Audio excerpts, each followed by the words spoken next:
Well, before we get started, as we warm up and people trickle in, I just want to let everybody know that the videos have all been edited and put together and are now on YouTube, and you'll be able to find them on mythosophia.net by the end of this session.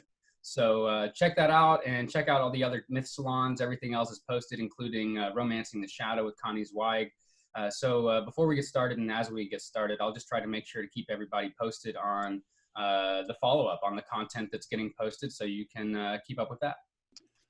Good morning. My name is Dana White. I am here to host the talks of Lionel Corbett.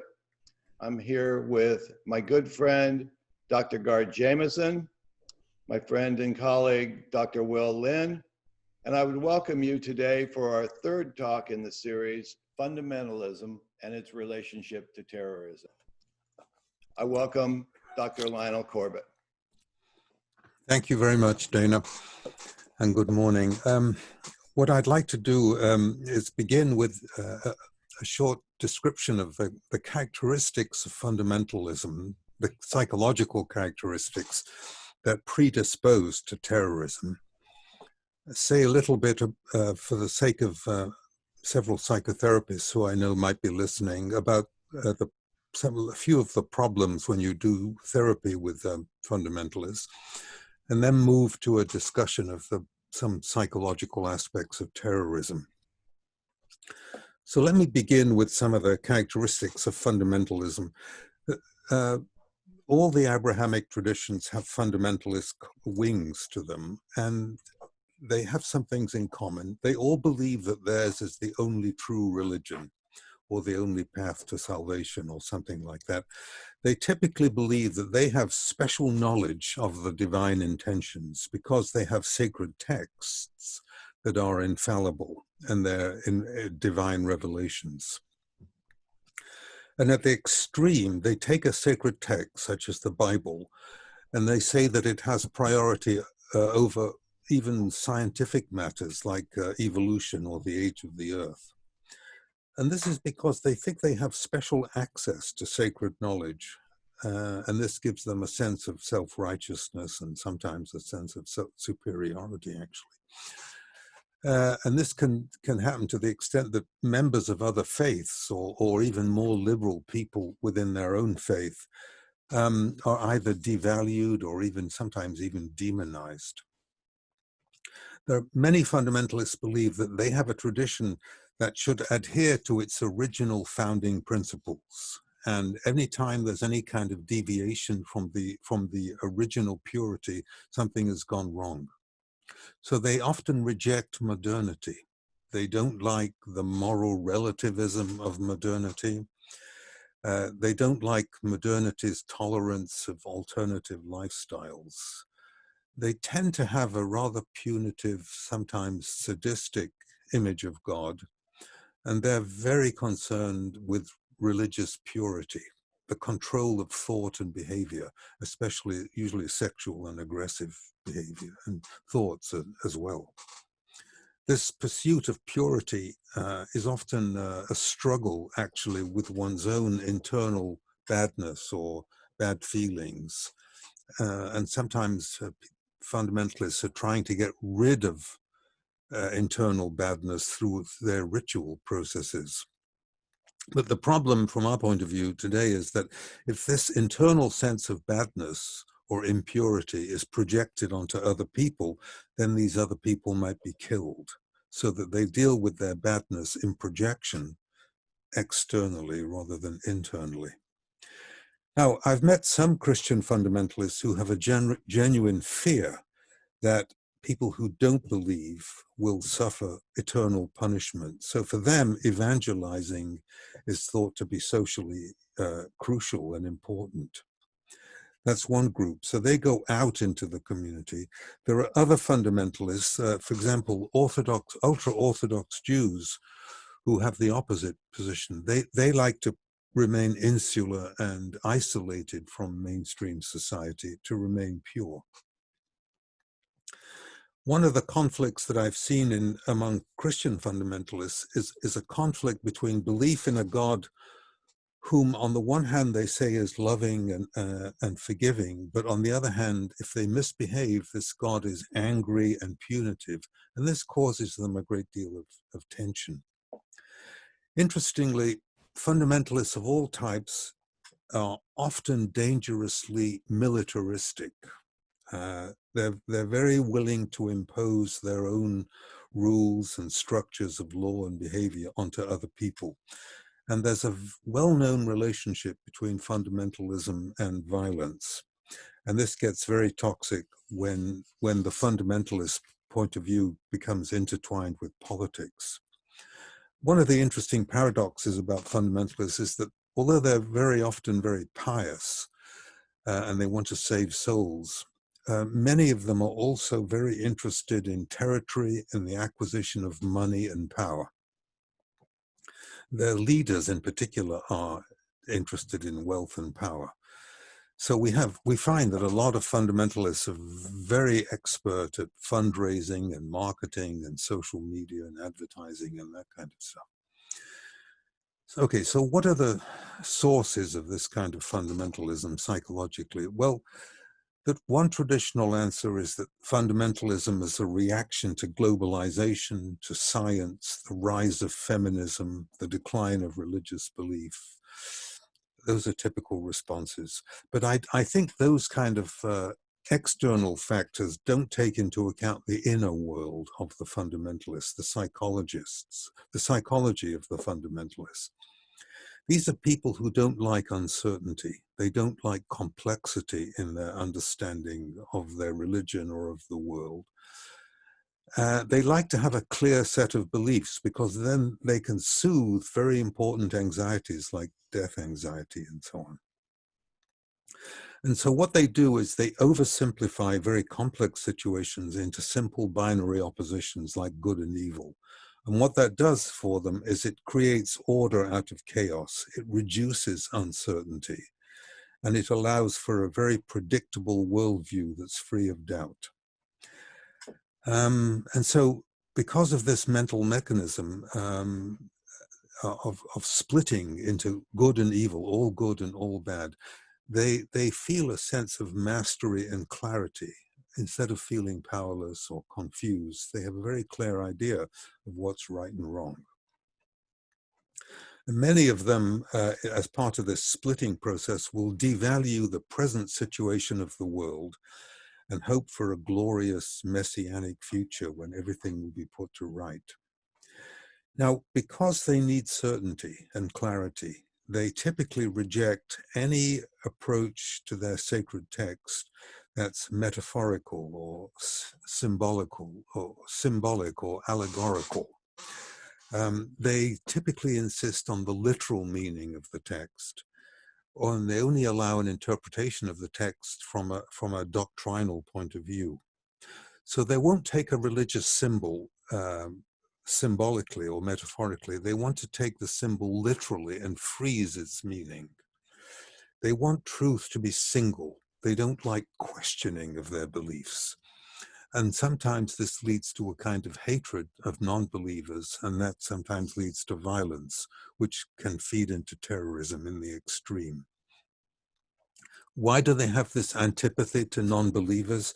Because if you listen to criticism of their religion or doubt, the doubt of unbelievers, this stirs up any latent doubt of the fundamentalist. So they project their own doubt onto non-believers. Also, projections are a very common dynamic among fundamentalists. If you have internalized toxic figures from childhood, what are called toxic internal objects, harsh parental figures and so on, these can also be projected onto unbelievers. And this helps to account for this obsession that they have with purity. Any sense of personal badness, instead of being felt, is evacuated onto non-believers and then fought out there rather than within the self. This is an important dynamic. So fundamentalism has a very seductive quality if you're looking for straightforward answers. It's also useful for people who want to belong to a group, who have similar views that they do. And it's very helpful for people who have what we call an external locus of control. This means that they feel that their lives are controlled by external factors that they have no influence, no control over.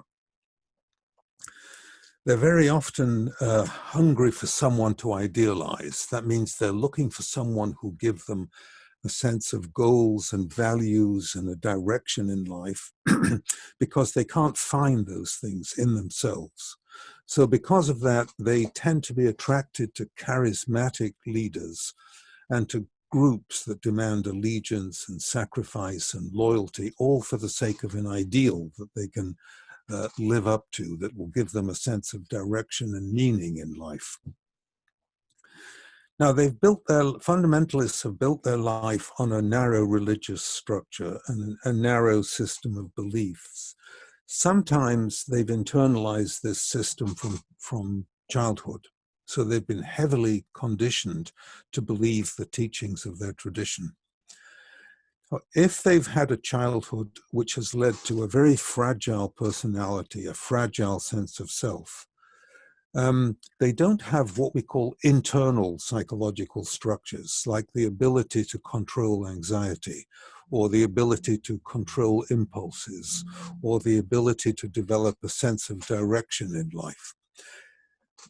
These are very common problems among people with a fragile personality, with a fragile sense of self.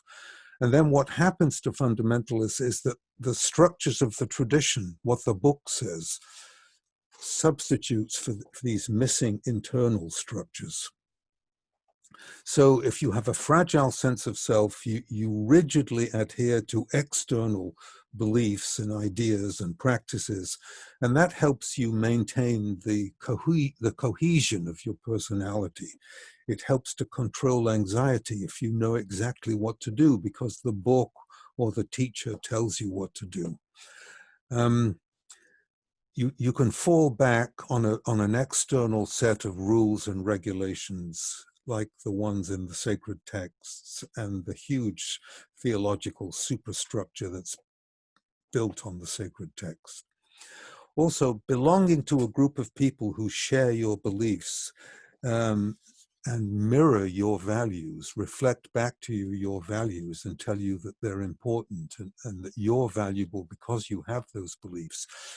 This belonging is very sustaining to one's sense of self. It acts like glue to hold oneself together.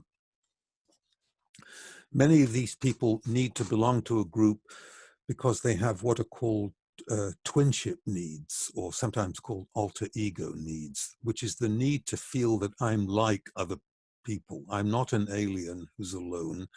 I like to have people around me who are the same as me. So if you belong to a fundamentalist group, you're surrounded by people who are like you. And that also is very strengthening to the sense of self. You feel contained within the group. It's like a protective shell. Unfortunately, of course, the shell becomes a straitjacket. But all this is a way of compensating for internal fragility.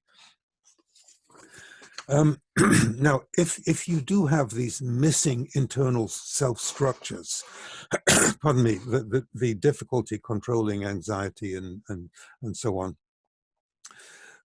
it's wonderful to have a pre-existing system of meaning, like a religious or a political system that you can adhere to. And it doesn't matter what the system's content is.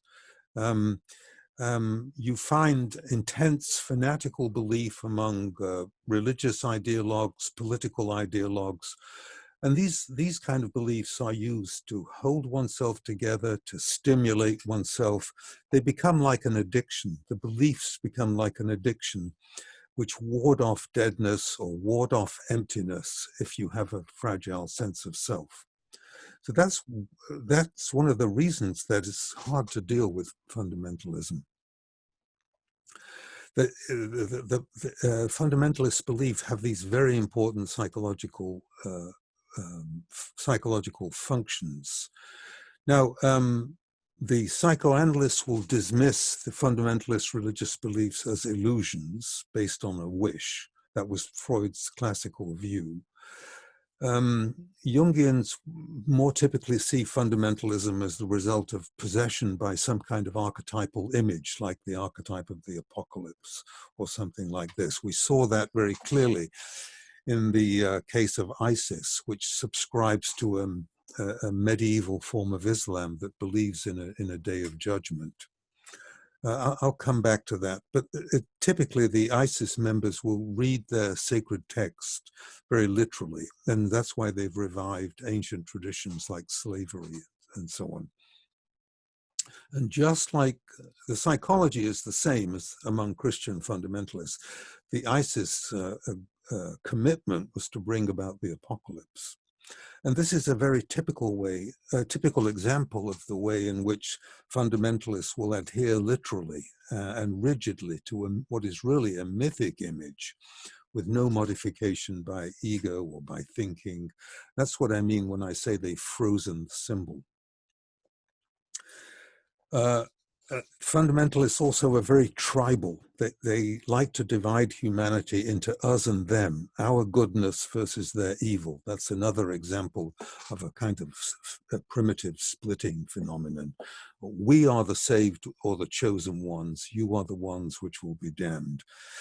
This kind of primitive splitting is a defense. It shields the individual against any kind of uncertainty, especially all the uncertainties of modern culture.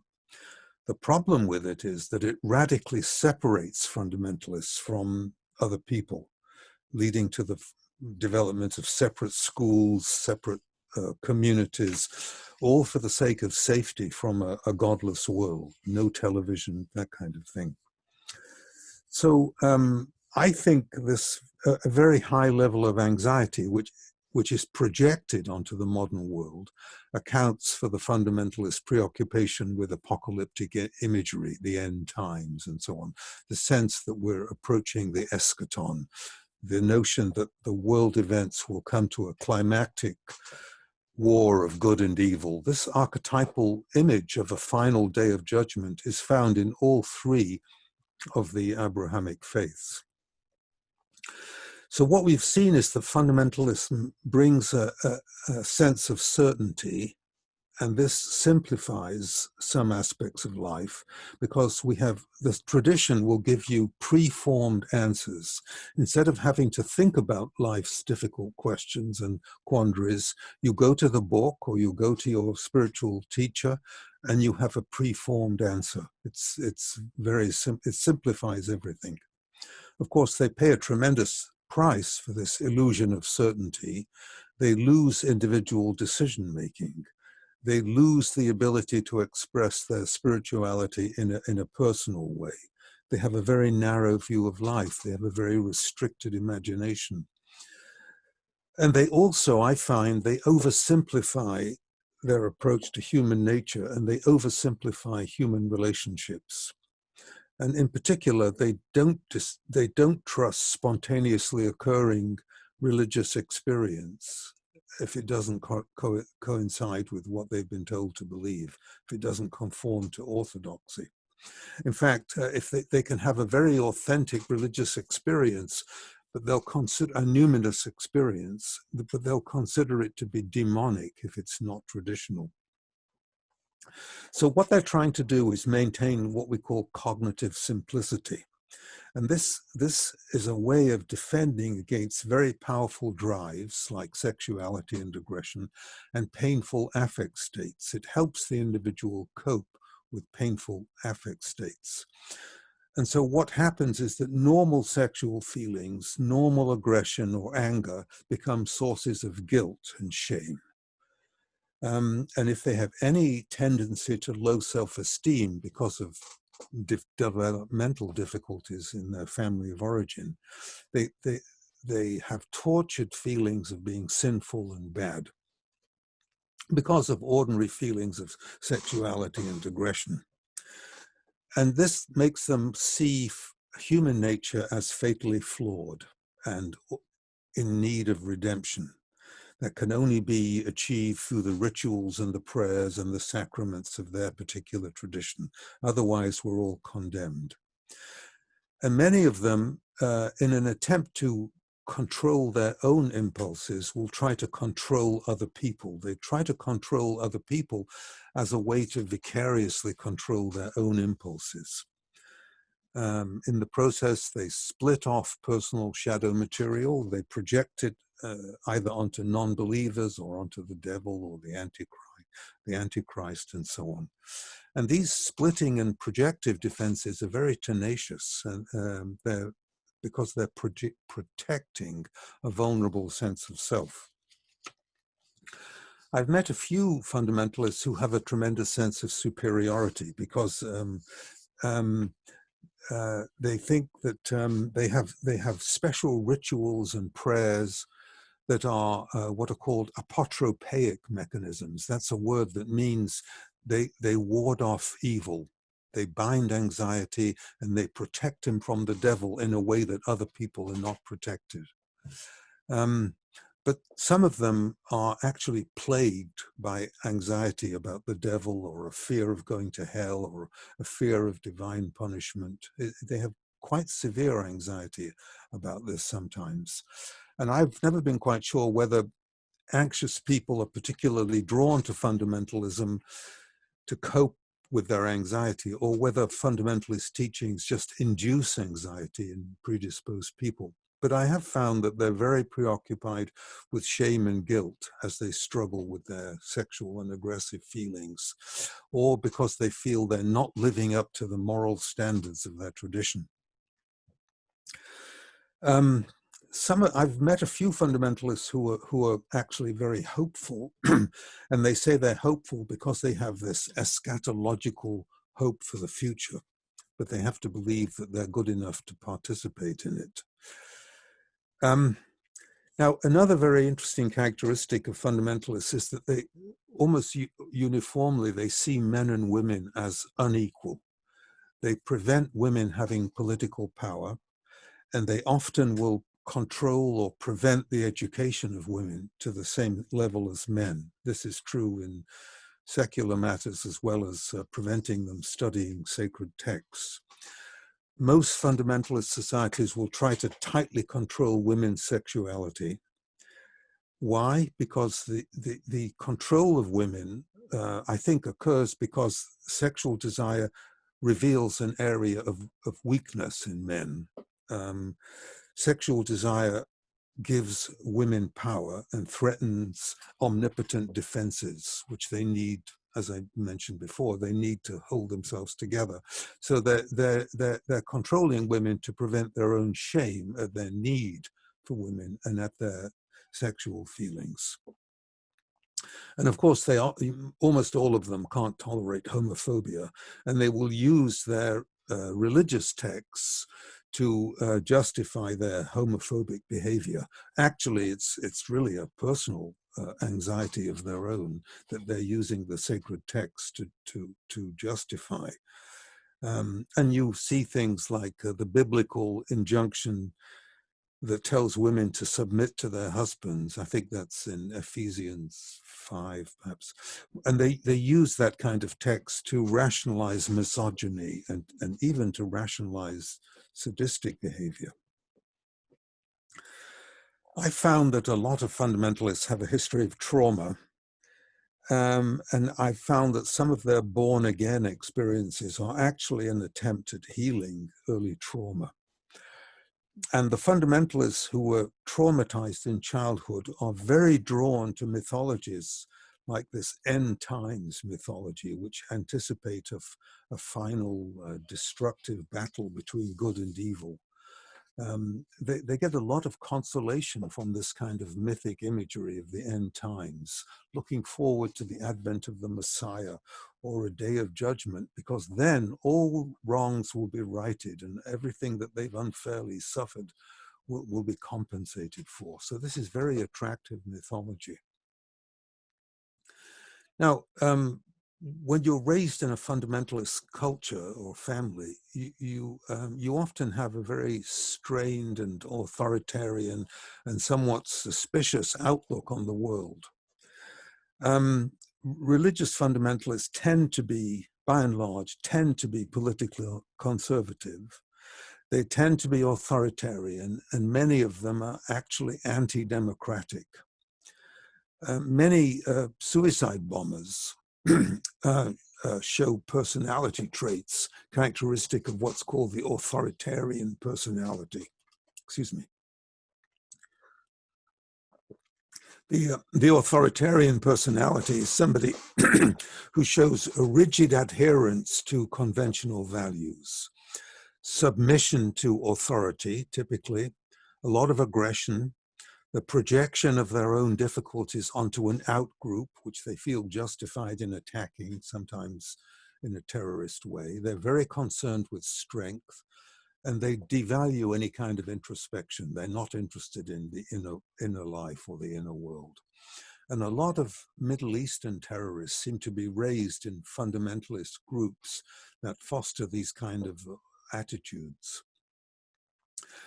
Religious martyrdom is often a feature of fundamentalism, and that kind of martyrdom can be sometimes a fundamentalist protest against liberal democracy and modernism and so on. By the way, a lot of these groups object to the term suicide bombers because in their own mind, they're not committing suicide. They're blowing themselves up for religious reasons. So they're not suicidal, they're not depressed. So they would maybe just prefer to be called human bombers because they don't think they're committing suicide. Now, just for the sake of the therapists who are watching this, let me say a little bit about psychotherapy with fundamentalists, which I found can be very difficult for several reasons. First of all, many of them have been raised to mistrust psychotherapy and psychology in general because it may threaten their belief system. There's concern that if they go to a therapist, that the therapy will lead them away from their religion. Years ago, the fundamentalists used to complain that the classical Freudians would tell them that their whole religion was just infantile dependency. Or it was analogous to an obsessional state, which Freud said this hurt them very much and turned a lot of them against psychotherapy. I've met Orthodox Jewish fundamentalists who were told by psychoanalysts that circumcision is actually a sublimated form of castration. Of course, that is hurtful to them. And religious mysticism in general is often reduced by psychoanalysts to a kind of infantile wish to return to the womb. And that's painful to people who spend their life in monasteries and that kind of setting. So for all these reasons, there's a lot of suspicion of psychology. I've met Christians who've complained that they've been told by psychologists that their theology glorifies suffering. Because of the crucifixion imagery, that their religion perpetuates the oppression of women. Their God image is their God image is a bloodthirsty child abuser. So that for that kind of reason, fundamentalists who are in emotional distress will usually turn to their own clergy before they'll seek psychotherapy. They won't seek psychotherapy unless it's a last resort. And if they do seek psychotherapy, they prefer to see a therapist who belongs to their own tradition. Now, what I found is that when they see their problem, like depression or something like that, from a religious point of view, it's difficult to convince them that this is not a divine punishment. They tend to see painful affect states as punishments because there's so much biblical imagery about punishment for disobedience and sin and so on. So whenever they suffer, they automatically assume they're being punished. Some of them have told me that if I'm depressed like this, God must have abandoned me. And they talk about the hidden God and so on, or my depression is a test of my faith, or it's a sign of my lack of faith. So in other words, as well as struggling with the depression, they're struggling with all this religious superstructure on top of the problem. And that I found considerably complicates psychotherapy. For example, I've met Christian fundamentalists who were raised by very critical, harsh parents who induced a great deal of guilt and shame in them. And that makes these people very receptive to the insistence that human beings are intrinsically or basically sinful. So they have a very punitive conscience, punitive superego, and they're convinced that they're intrinsically bad people. And it's quite hard to soften those attitudes in psychotherapy when they represent these deeply ingrained identifications with parental attitudes or church attitudes. Another thing that's a struggle is that these fundamentalists can have very fixed ideas about gender roles, about what men and women are allowed to do, or belief in creationism and so on. And they get angry with the therapist if the therapist doesn't believe in creationism and so on. So these things will complicate psychotherapy. Sometimes they've come across fundamentalist clergy who encourage very harmful corporal punishment of children on biblical grounds. And I've met a lot of fundamentalists who went to very strict parochial schools where they were made to feel guilt and shame over very minor peccadillos or normal sexual behavior. And when one hears all this as a therapist, I found that there's a tendency for the therapist countertransference to over-pathologize fundamentalists without realizing that most of this is very heavy acculturation.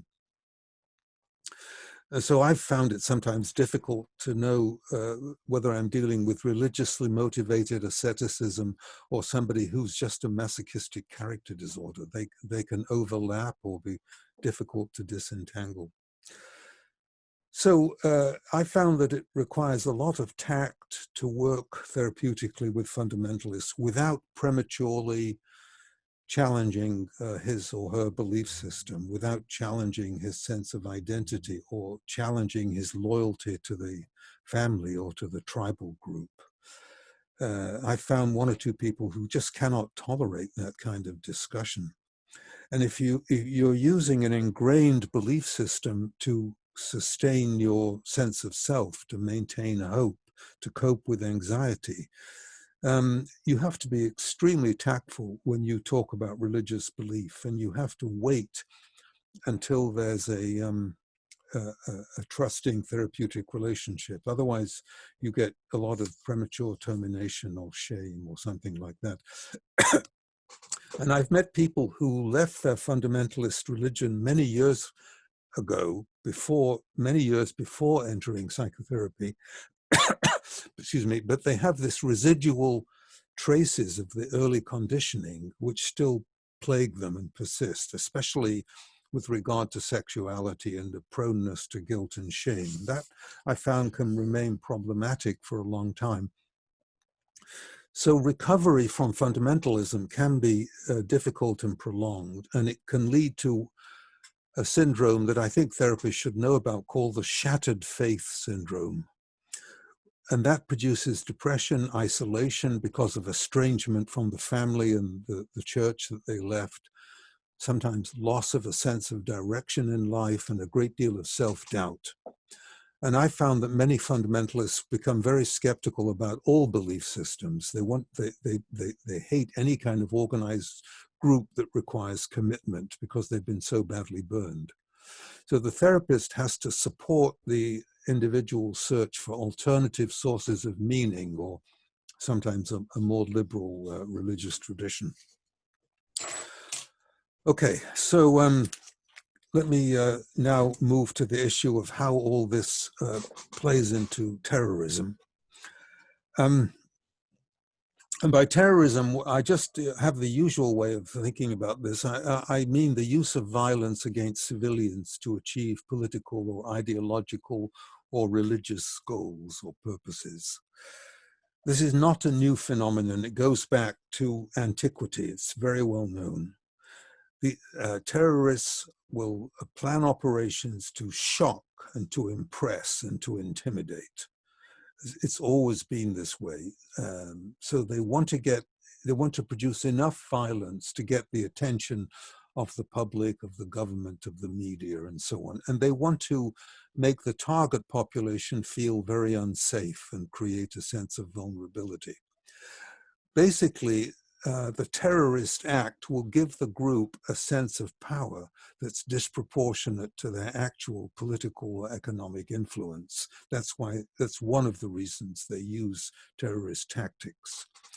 Typically, they claim that peaceful approaches to political change have been ineffective, although I've been told by political experts that they often have not exhausted non-violent approaches before they become violent. And sometimes they're not really interested in peaceful approaches. There's something about their psychology that wants violence that I'm going to get to. What I'm very interested in is, how are these people? Normally, we have a built-in inhibition against harming other people. We don't like to harm, especially people that we don't know or that are innocent. How do they overcome these normal human inhibitions about inflicting harm on innocent people? How are they able to morally justify blowing up people on buses and things like that?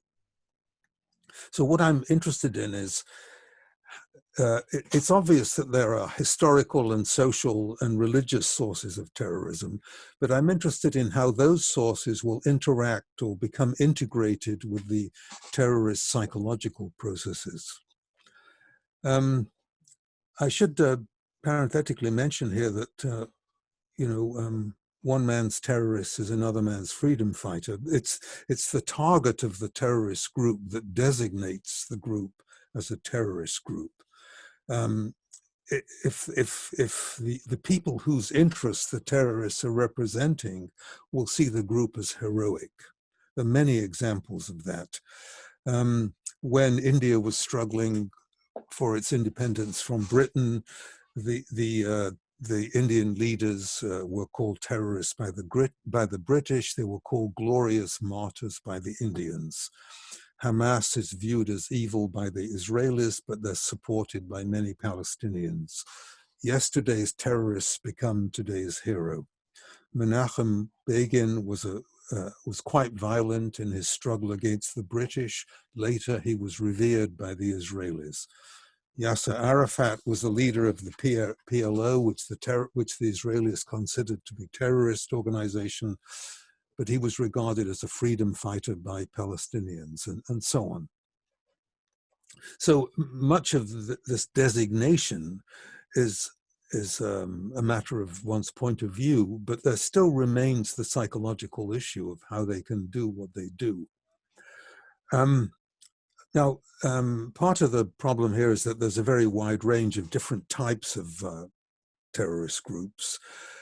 Social revolutionary groups, religious groups, separatist groups, and so on.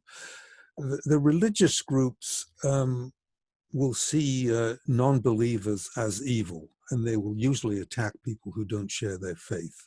But some religious groups also have political goals. So, for example, radical Islamic terrorists would like to expel Western influence from Muslim countries, which is a political as well as a religious goal. Now, one of the difficulties that we have in this area is that most terrorists are not interviewed by psychologically or certainly depth psychologically oriented researchers. So it's hard to know what their inner world is like. There are quite a few lengthy ideological manifestos and communiques, but I found that when I read them, that there's not much about the terrorists' inner life, their private thoughts and feelings. That mostly this stuff is about their ideology.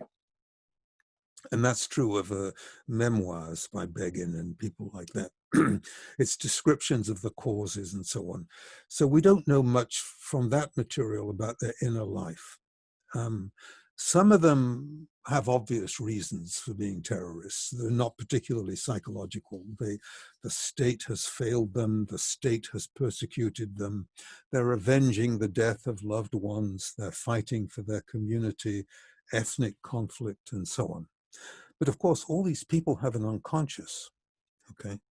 So we could say that bin Laden wanted to get American soldiers out of Saudi Arabia, but that doesn't mean that he didn't have unconscious factors playing a part in his behavior.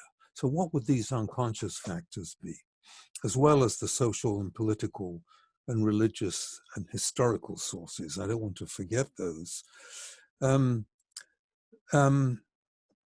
We have some information from captured terrorists, and we have a lot of theoretical speculation. Many of them have been brought up in communities where hatred of the target group was instilled in them from childhood. And so you have to think not only in terms of the individual, but also in terms of the group or the social psychology of these people. Because a lot of them feel religious sanction for their behavior.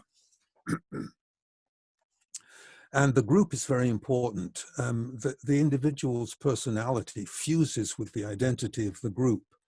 Very many of them lose their individual identity. It's as if there's a group self, and the goals of the individual and the goals of the terrorist group becomes the same. There's huge pressure to conform to the group. And any member of the group that will express any doubt will be punished or expelled. So we have to take into account social and group psychology as well as intrapsychic material. Okay. So again, to go back to the problem, how is it that a human being can mercilessly kill an innocent civilian who has no responsibility for the terrorist complaints? How can they ignore ordinary moral constraints? How can they murder people in markets and buses and so on? How do they override our normal sanctions against that kind of thing? Well, one thing they do is they morally restructure the importance of killing. For example, they say, my victims were ruthless oppressors. I'm fighting an evil ideology, and that justifies me in killing them. They also will sanitize their language. So they'll use phrases like, the military does this too, they'll use phrases like collateral damage to describe killing civilians. Or they'll say, my opponent's behavior is even worse than mine. My own behavior is not as bad as the people I'm killing. So they will morally justify themselves and favorably compare their own behavior to the people that they're killing. Or some of them will displace responsibility onto authorities. I'm not responsible. It's the authorities that are telling me what to do. This was the rationale of the Nazi defendants at Nuremberg. We were just following orders. Although at that time it was decided that obedience to inhuman orders doesn't in fact relieve the individual of personal responsibility. Another thing that happens in big groups is that the division of labor diffuses responsibility so that each individual is only doing a very small task, and they only have to pay attention to their own work, and they don't often focus on the larger goal. And then they don't see the results firsthand, especially when they're using a weapon that works remotely. And of course, if you can dehumanize your victim, then it's easier to mistreat them. And you can persuade yourself that my antagonist is forcing me to behave like this. Another very important mechanism is self-deception. This is a difficult area to go into, but we can deceive ourselves. How is that possible? How can a person simultaneously be the one who's doing the deceiving and the one who is being deceived? How can we believe something in the face of evidence to the contrary? If you lie to yourself, who's lying to who exactly? How can your emotions override your rationality? Well, apparently what happens is we use a mechanism of intrapsychic splitting. So part of the self is unconscious of what the other part of the self is doing, so that we kind of know and not know what we're doing at the same time. This is a well-known psychological defense. It's called compartmentalization. It's like there are two parts of you living side by side with a wall in between. You could call it splitting or disavowal or something like that. But all this will allow you to deceive yourself about the horror of what you're actually doing. And then part of you will ignore what the other part of you is doing. And then you can avoid looking at your shadow material, your greed, your envy, your rage, that kind of stuff. And so you can lie to yourself. So self-deception is a very important source of evil. And of course, it contributes to all kinds of prejudice and religious and national and ethnic superiority. It allows holy war and slavery and racism and so on. And of course, if you're psychopathic or narcissistic, then you feel that the rules don't apply to me, and that allows all kinds of evil behavior. Now, so this raises the question, are all terrorists pathological personalities? Are they all psychopathic or malignant narcissists? Well, there are schools of thoughts about this. That there have been some studies of terrorists who say they're not particularly mentally ill. They're not very different than the rest of us. What they're suffering from is bitterness and the need for revenge. They've been humiliated. They've been frustrated by an occupying power. They have a low standard of living compared to, say, Western societies. They feel oppressed by dictators who they see as puppets of the West. They want to, it's better to feel strong and hateful and resist rather than feeling powerless and weak. And of course, if you grow up in that kind of society where you've been oppressed for a long time, you're very vulnerable to extremist preachers who can focus their rage by invoking jihadist ideology and radical interpretations of the Quran and so on. And if you're a young person looking for someone to idealize, looking for someone to put on a pedestal and give you a sense of direction, then you're very attracted to charismatic individuals and idealistic causes and so on. And that helps you cope with the pain of your poverty and your low status if you can act instead of feeling helpless, instead of feeling just oppressed. If you can act, you feel better about yourself rather than feeling weak.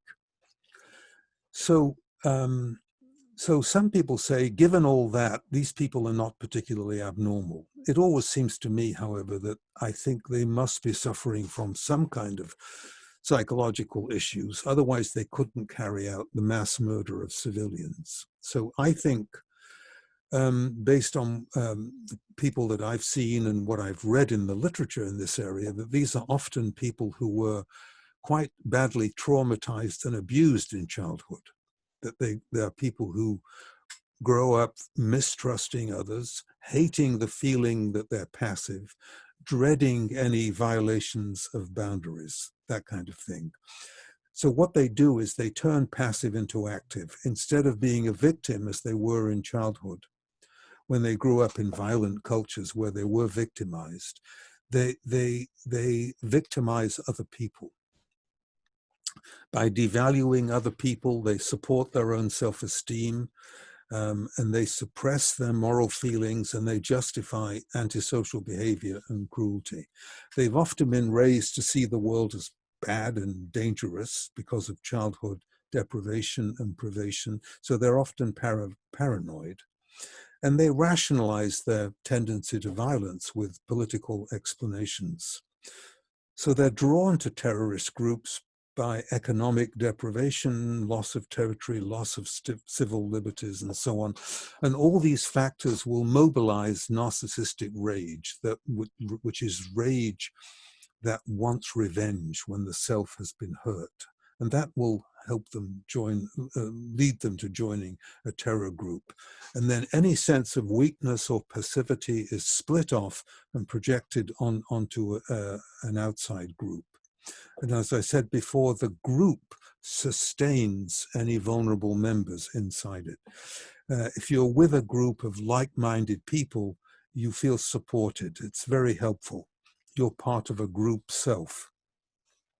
And if you have a charismatic leader, you've got someone to admire, and you're supported by the group members who accept you and value you, your ideology sustains you, and so on. And all these factors will contribute to your to the cohesion of your sense of self and give you a sense that you belong. So if you have had a traumatic childhood and you have internal emptiness or you feel isolated, the group will give you the structure and the support that you need. And if you've been humiliated in childhood, then violent action will allow you to express revenge and hatred and give you a sense of importance.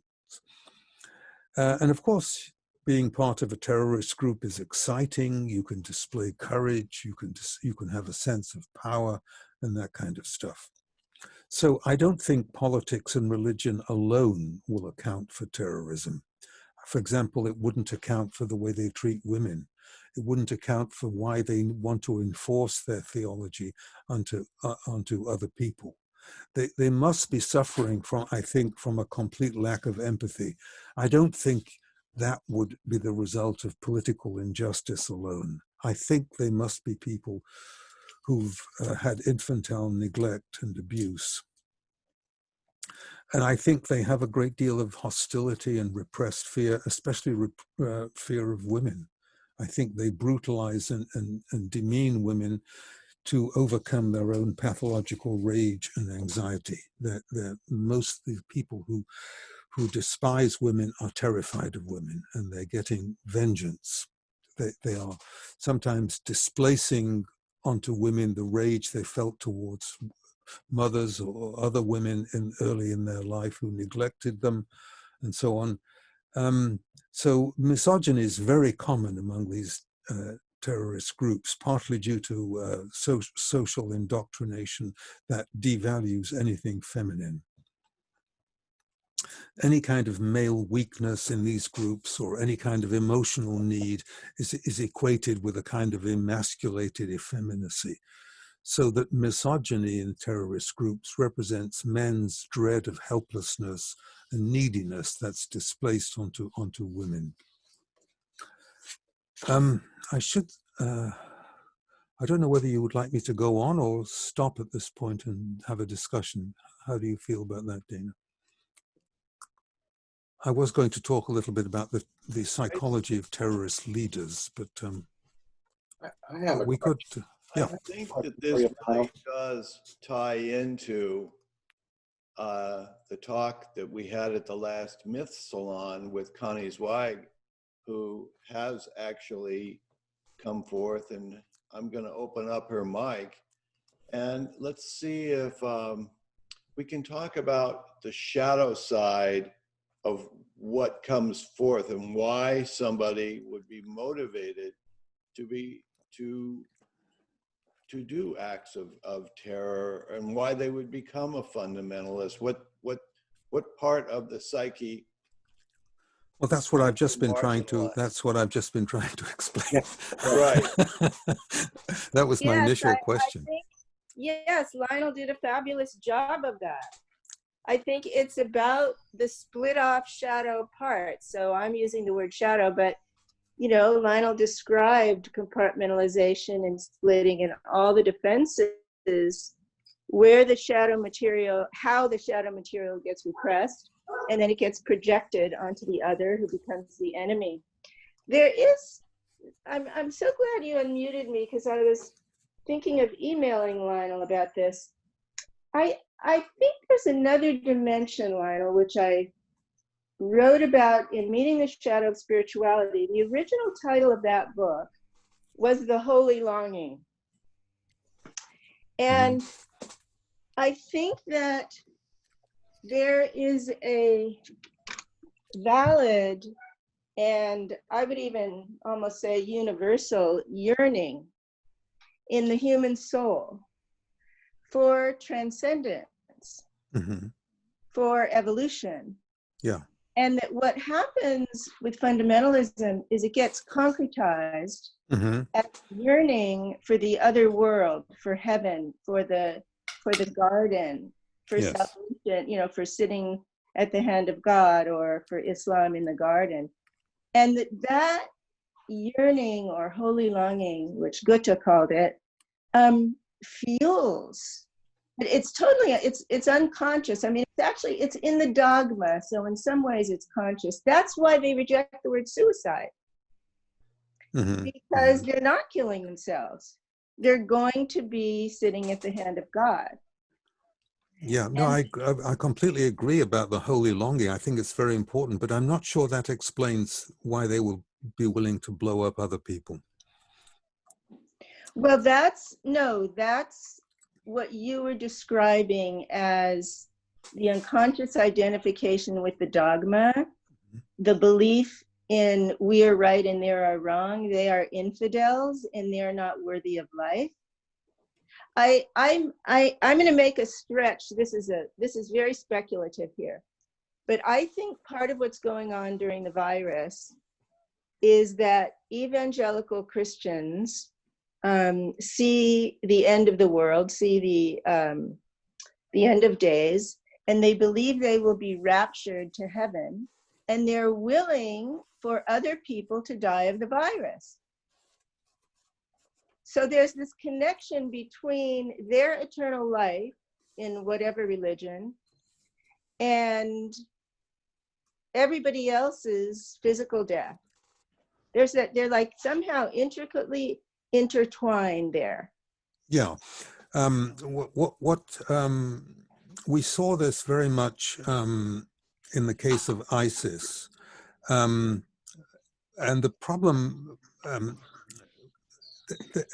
they wanted to bring about the apocalypse. Yes. ISIS attached a great deal of importance to the city of Dabiq near Aleppo, which is the place they think the prophet said that the armies of Rome, the infidel armies, will be defeated. And they believe in the coming of an anti-Messiah, analogous to the Christian Antichrist called Dajjal. And according to the myth, he'll be killed by Jesus in a great battle that will lead the Muslims to victory. So this is an example of the literalizing of a mythic image. The same thing happened during the United States invasion of Iraq, where a lot of the local Muslims thought this was a signal of the beginning of the end times. Yes. And that the Mahdi was about to arrive, who's a messianic figure who's destined to lead the Muslims to victory. You see, this is what Jung meant when he said that the more clearly the archetype is constellated, the more fascinating it is. And if you overvalue a mythic image, it leads to this kind of magical thinking. So that's why Edinger says that terrorism is linked to fundamentalism because of possession by these archetypal images that lead to this huge inflation. You know, that came up to me. That came up for me when the Trump administration moved the capital of Israel. It was like one of the first things they did. Yeah. If you believe that the end times are coming, then all these kind of things are seen as omens and portents. But you have to remember that the notion of the end times began to rationalize the fact that Jesus didn't come back quickly, as was initially expected. So the theology had to develop it that he would come back at some future date, which would give people time to become believers. But these are rationalizations of mythic images. And I think that longing, yes. And in Judaism, the longing is so built in, and part of it is the longing for the Messiah's return. Yeah, because they've suffered so much injustice that they expect that there will be a time when the books will be balanced and the people's enemies will be taken care of in a final, I mean, it's these are ways that people soothe and calm themselves using mythic imagery. So Lionel, I have a question for you. Yeah. Which is, you spoke a lot about trust. Yeah. And as a philosopher, I can look at the whole history of philosophy since the ancient times as two camps, one that trusts reality and one that doesn't.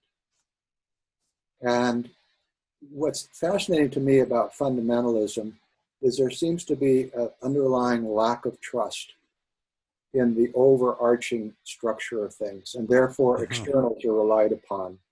Wars are relied upon, violence is relied upon, and there's a lack of trust in the internal psychic dimension. Yes, that's what I meant by a lack of internal structure. Yeah, and so if we think about that, and we think about history as being sort of a partition of those who trust and those who don't, my question to you is, you spoke of early childhood trauma.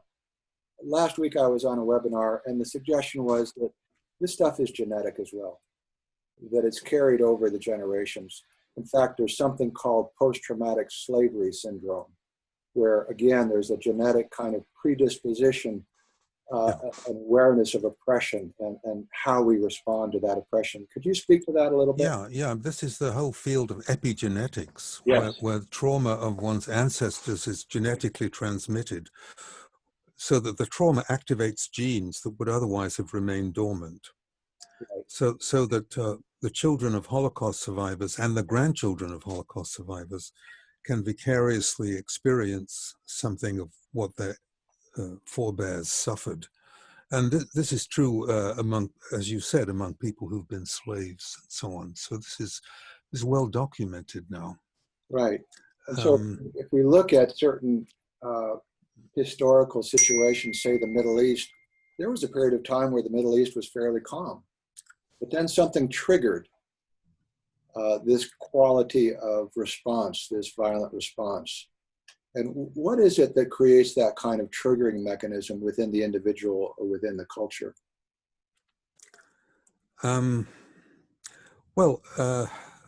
What it's like asking what triggered 9/11. Yeah. A great deal of American meddling in the Middle East has been going on because, you know, they're sitting on our oil, you know. And that's led to, all that meddling has led to a great deal of resentment and built up rage. And they have religious beliefs. They as I mentioned, bin Laden thought that non-believers shouldn't be in Muslim lands, especially Saudi Arabia. Mm-hmm. So you have this toxic brew of politics and religion. Yes, yes. And resentment. And it's fascinating. Pope Gregory, the 6th century Pope, was given a list of 9 things that sort of keep us away from what Connie spoke of as our yearning for transcendence. Mm-hmm. And he agreed to 7, which we have now sort of entombed as the 7 deadly sins. And interestingly, the 2 that he said, no, this isn't on the list, one was fear and the other was self-deception. Mm-hmm. And so if we think about the institution of Catholicism, or we think about any tradition, you know, that quality of self-deception, or the unwillingness to look at self-deception as an issue because of our self-deception. Well, yeah, because we have these mental mechanisms of compartmentalization and splitting and dissociation. Yeah. I mean, so we can do terrible things and part of us just ignores what we're doing. Yeah. So as Connie says, until we open ourselves up to that shadow material and to our inclination to self-deceive ourselves. We can't open ourselves up to it because it's too painful. That's the whole point. It's too painful to look at. And you've been talking about fundamentalism in relation to religion. Can we talk about fundamentalism? Does it exist in relation to all other institutions? Well, certainly in politics it exists. Yes, of course. Yeah. But maybe on Wall Street, do we see? I'm not sure. I have never worked with a big Wall Street type. I don't know. I don't know. Yeah. Certainly, you see it in politics, and you see it in the field of psychotherapy. Because I know a lot of people who are very fundamentalist about their particular school of psychotherapy. The school that they were trained in acts as what's called a self-object for them. By belief in my theory of psychotherapy, you know, it makes me feel knowledgeable and wise and competent. And so they rigidly will adhere to a theory without looking at any other theories. So it definitely exists among psychologists. Well, and again, the difference between Freud and Jung may be simplistic, Yeah. But Jung suggests that there's a quality of reality that we can trust. And Freud seems to suggest, no, you can't trust reality. Yes, the so-called hermeneutics of suspicion. Yes. Yes, yes, yes, yes. Exactly. Yes. You see this line of thought, whether it's Thomas Hobbes, Yeah. you know, who said that life is nasty, short, and brutish. Yeah. And others like Emerson who said, no, it's a spiritual journey. It's a spiritual adventure. Yeah. I think what I appreciate most about this series of talks, and thank you, Dana, for doing this, is the way in which you've opened us up to the reality that this is a spiritual journey that we're all upon. There is a quality of ambiguity and uncertainty associated with it. And if we try to literalize it or concretize it, we're probably going to fall in the camp of distrusting the other. And in the process of distrusting the other, we're going to destroy our own potentials for reaching that goal of holy longing. The longing is there, but the longing can be, you can have, like Jung thought that for Freud, sexuality was a numen, was a divinity.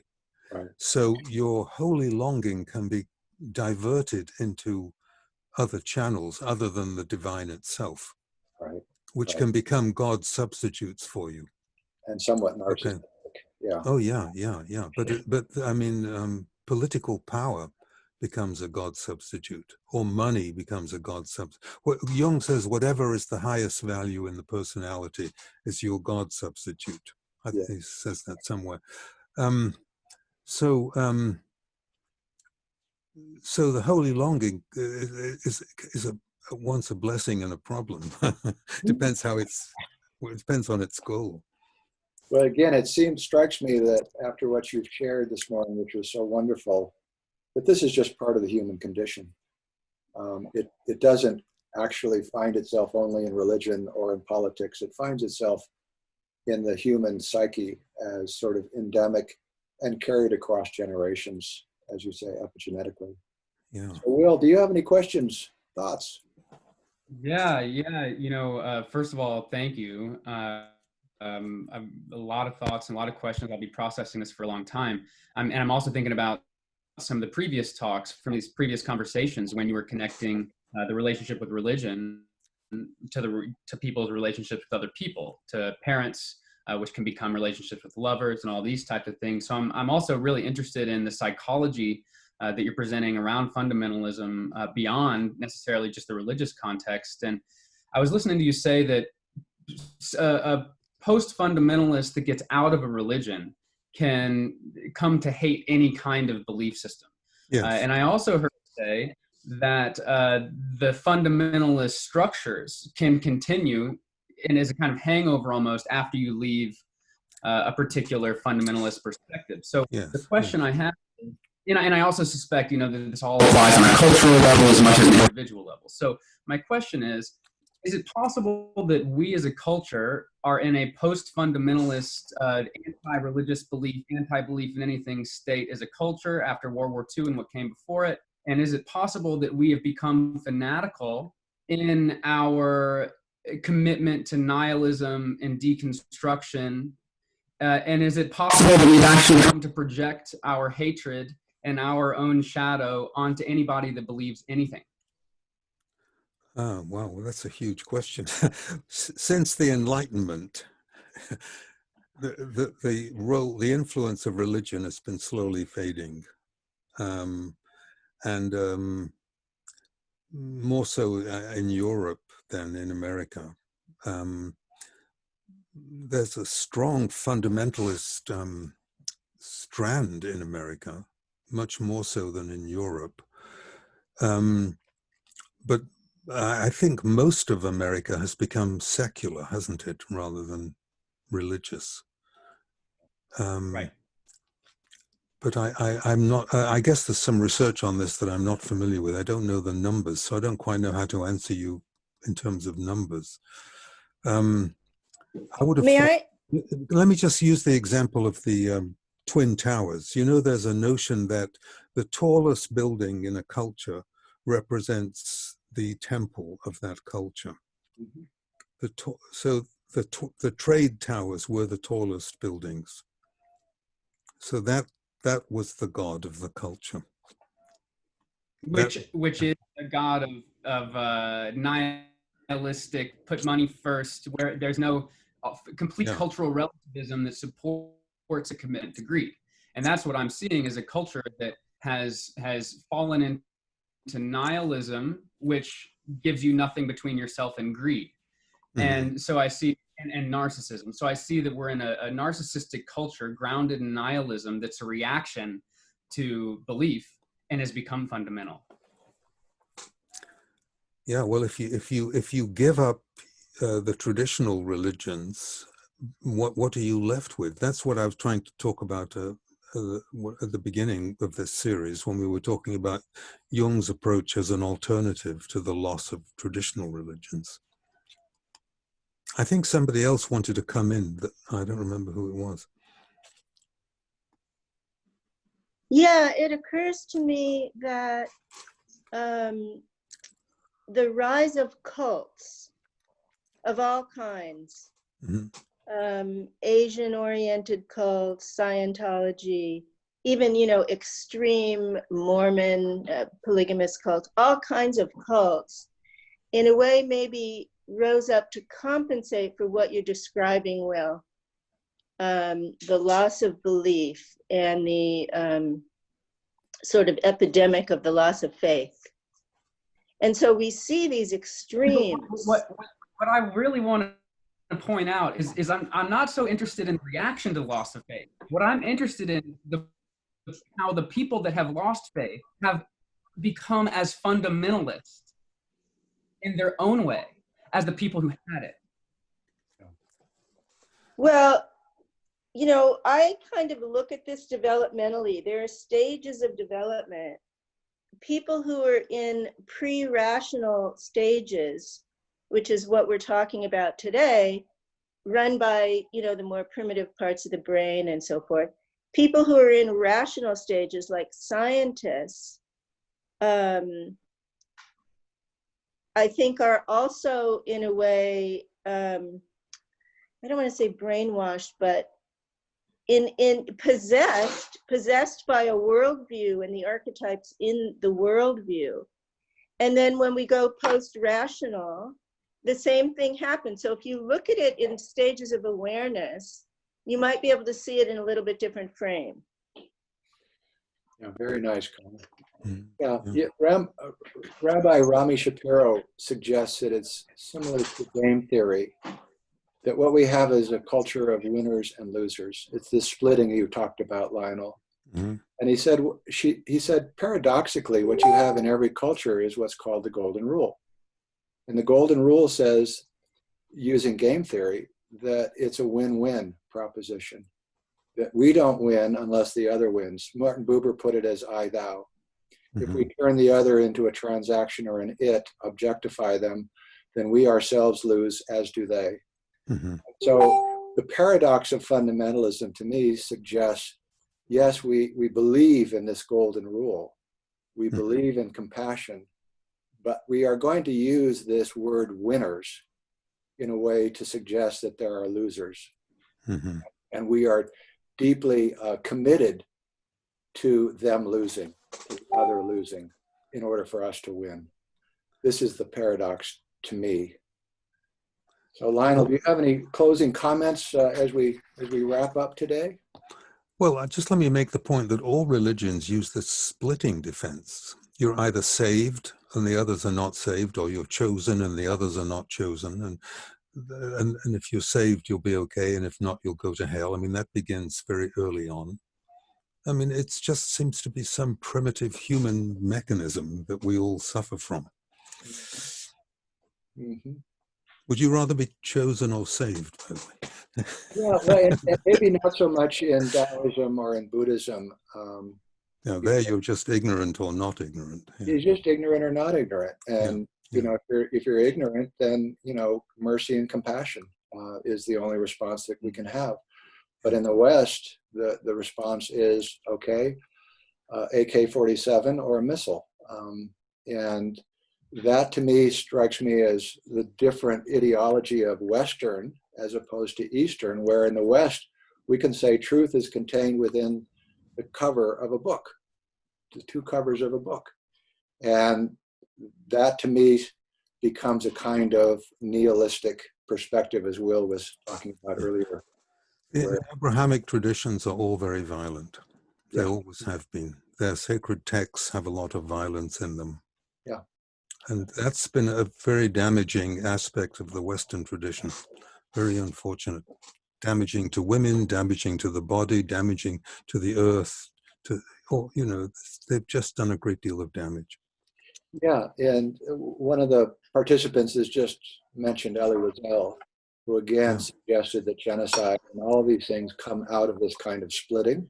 Yeah. And unless we adopt a kind of win-win where we can see ignorance and not somebody who needs to be harmed, then it's not a problem.